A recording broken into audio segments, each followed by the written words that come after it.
Jalapa, tierra de trabajo y cambio. Yo soy el Domingo Arrieta Márquez, el que está aquí en la hacienda de Paula como encargado. Mi obligación aquí es pues tratar de preservar el lugar, que no sufra deterioros de ninguna especie. Pero cuando vienen visitas y tengo la oportunidad de atenderles, lo he hecho y he tenido visitas muy especiales, a tal grado que me han dado información que yo he ido recopilando, porque pues, me ha parecido muy interesante. Yo aquí ya en alguna ocasión he mencionado a las amistades que he tenido visitantes como de la UNAM, estudiantes. He tenido visitas de los alumnos de la Academia de San Carlos, que es una academia de artes, y todos me han aportado informaciones medias curiosas. Esa gente de la Academia de San Carlos incluso me hizo una reparación del santito que estaba aquí en la capilla, y ahí tengo una parte de él que se restauró. Tengo por ahí guardado un dibujo que hizo una de las muchachas, que es una verdadera obra de arte sobre un árbol seco. ¿Por qué platico eso? Platico por irles a empezar a sintetizar datos más importantes de este lugar. Es porque pues yo no he tenido otra oportunidad más que ir recopilando las informaciones que me han llegado. He tenido informaciones tan extraordinarias como la que me aportó el que fue líder agrario del pueblo de Santana Tlachiahualpa, y que logró un núcleo ejidal para su comunidad cuando hubo el reparto de tierras y se integraron los ejidos. Ese señor ya vino aquí muy ancianito y me gustó mucho platicar con él porque aportaba datos muy realistas.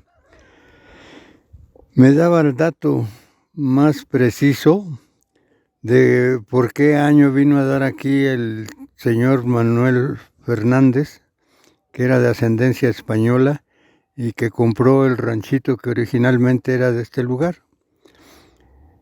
Le llamó mucho la atención a este señor porque era un rancho muy apartado y era muy sencillo. Eran, ¿qué sería? 2 recamaritas, un cuarto de servicio, cocina y un patiecito. Pero él lo compró y la persona que le vendió forzadamente por el hecho de que era una persona que había quedado viuda, y al quedar viuda había tenido muchos problemas con lo que sembraban. Las pocas hectáreas que tenían afuera no las podía ella trabajar, como por cuenta de ella, las daba medias, las rentaba, o las que podía pagar la siembra pues lo hacía con trabajadores. Pero aquí la planta característica de esta región es el maguey y el nopal. El maguey es una planta que fue muy productiva y que desde esa época producía el aguamiel, que fermentada elaboraban el pulque, y era la bebida predilecta de la población, a tal grado que se mandaban un producto muy elevado es decir, el producto del pulque se le mandaba por miles de litros a la Ciudad de México, porque allá había, como ahora cantinas, allá había pulquerías, y el pulque era una bebida predilecta del pueblo. Este señor Manuel vino y compró eso. Se le prestó mucho el tiempo, por lo que me han platicado, se le prestó mucho el tiempo para ir adquiriendo superficies y superficies, porque lo que inicialmente adquirió pues fueron un cierto número de hectáreas que tenía esa señora que era viuda, de apellido Alpizar. Don Manuel lo echó a andar y les digo que se prestó el tiempo porque Pues era en la época que terminaba más o menos la administración del licenciado Benito Juárez, después de 1850 y tantos. Y después de él, pues el señor Lerdo de Tejada, que también fue presidente de la República, y finalmente el general Porfirio Díaz, que se hizo cargo de la presidencia y que duró muchos años.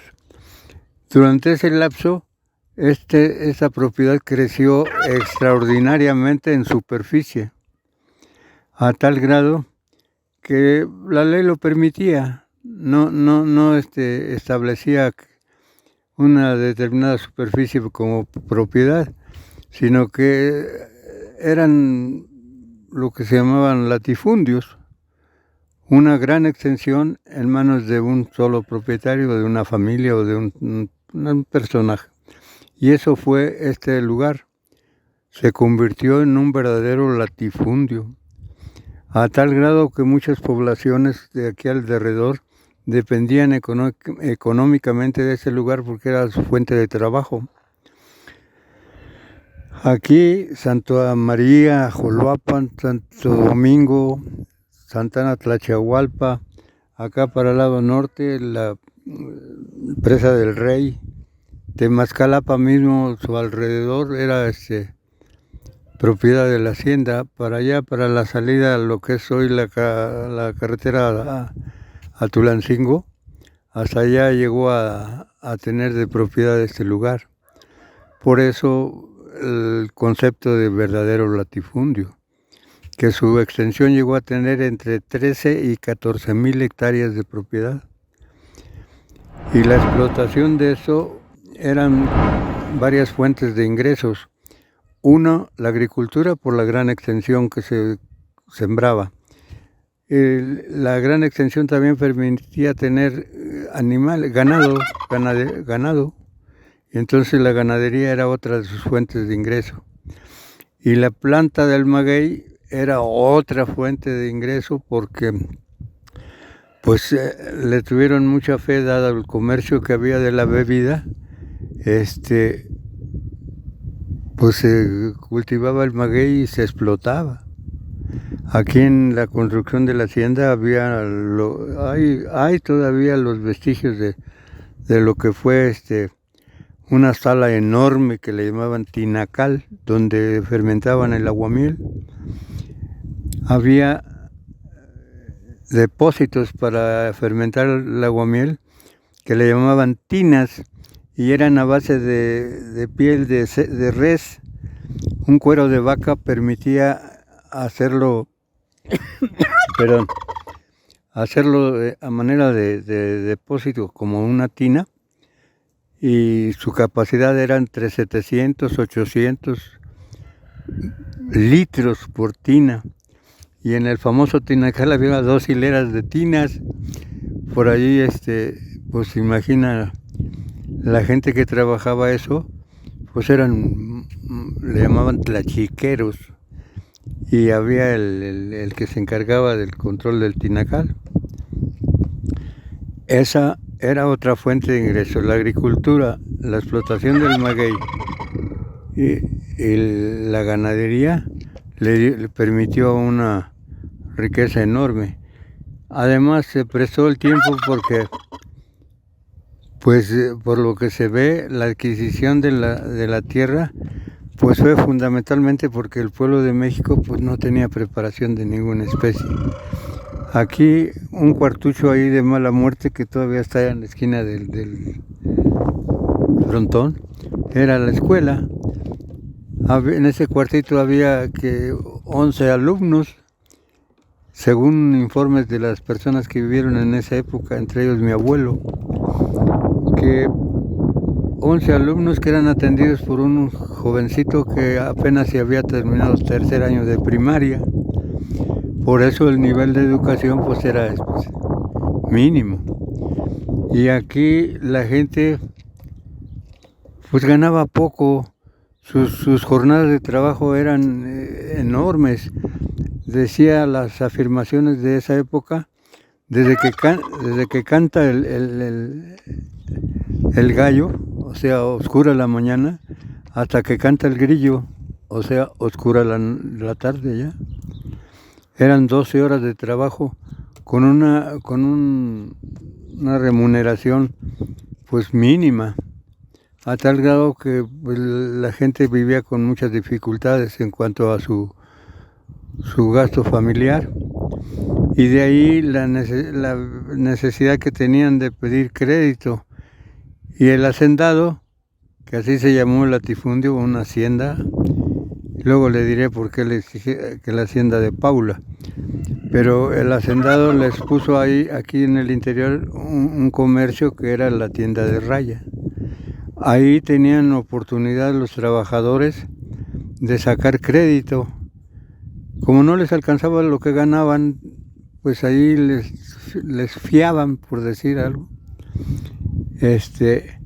con un procedimiento un tanto esclavizante, que la afirmación era: un peso que pides prestado y un peso que te apunto, ¿cuántos son? Son 2. Pues 2 son los que debes. Lleva tu cuenta porque aquí, a partir de hoy, eso es lo que debes. Y de esa manera, pues era otro recurso de explotación.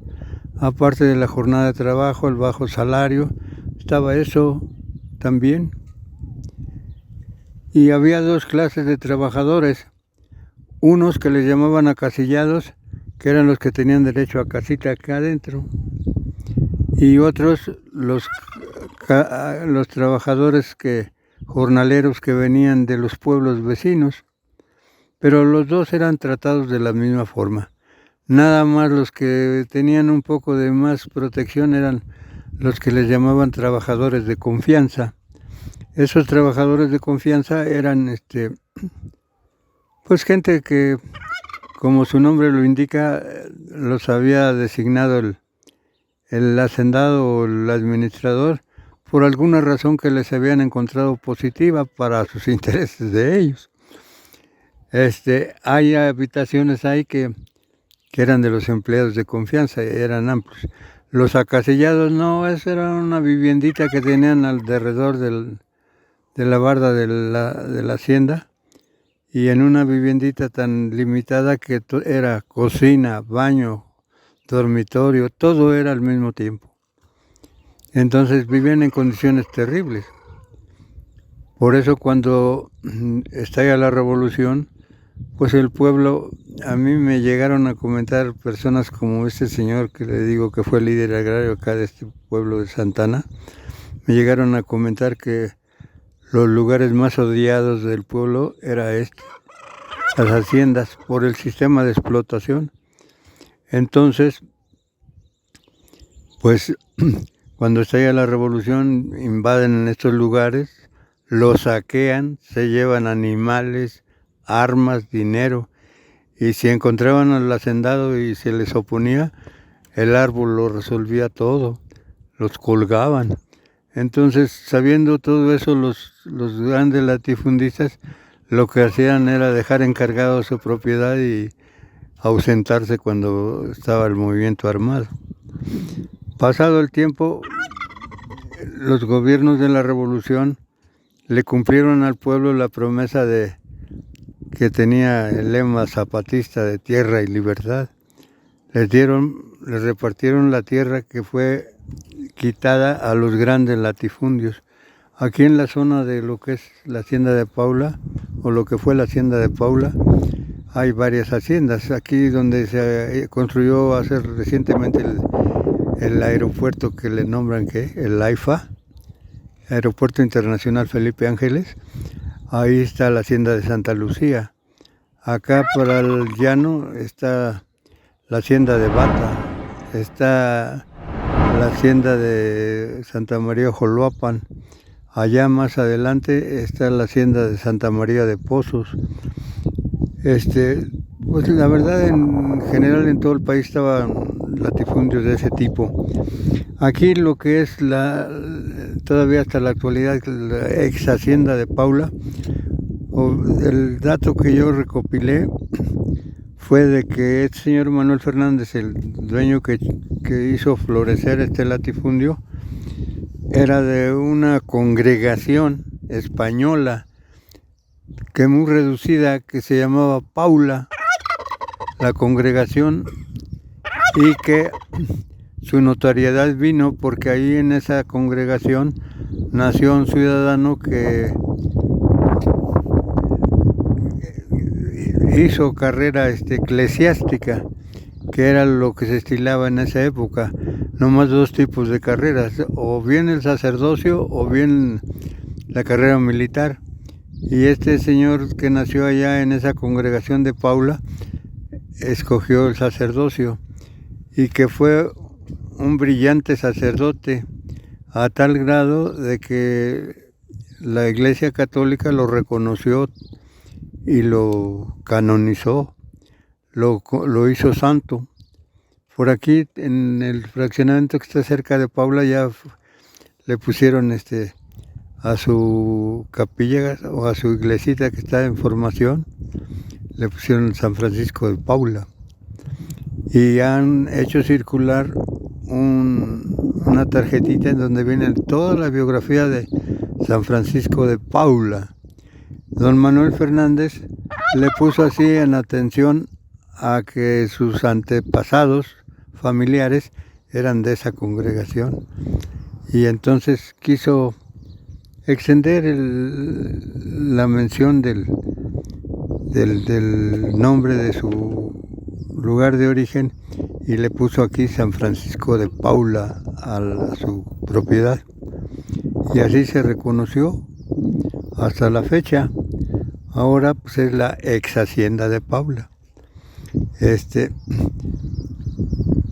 Tiene un máximo de interés este lugar porque representa toda una etapa histórica de la vida de México, que, repito, abarca desde cuando termina la administración de don Benito Juárez por su fallecimiento el 18 de julio de 1872, y la continuación de las demás administraciones federales, y la más amplia, la de don Porfirio, que es donde floreció aquí.